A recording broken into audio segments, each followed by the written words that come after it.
Biggest reasons for LGBTQ. That's one of the biggest reasons for LGBTQ. And I'm not against no homosexual or no lesbian. I love all African people, but I reserve the right to disagree with any lifestyle that threatens the survival of the traditional African family. LGBTQ is the new birth control pill. Why do I say that? 2 men cannot reproduce. 2 women cannot reproduce. And now they're even transgenderizing our children. Do you know what that means? They're manipulating and indoctrinating African children to undergo sexual surgery so they'll never be able to reproduce again. When Dwayne Wade, whose son is now legally had his birth certificate changed, he's legally a girl. Yeah. Hormone therapy. When he gets 30 years old and looks in the mirror and says, you know what? I don't like living like this no more. I want to go back to being what God made me, a man. I want to get a wife and I want to have children. We only got one problem, don't we? Your reproductive is gone.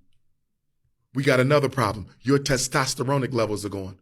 Your ability to produce healthy seed is gone. There is no going back. We are not looking at this LGBTQ thing the way we should be looking at it. It is birth control and racial extermination. Why you think Kamala Harris is traveling throughout Africa, trying to convince African countries to legalize gay marriage? Why does America care how Africa chooses to run its society? What do you care about marriage in Africa?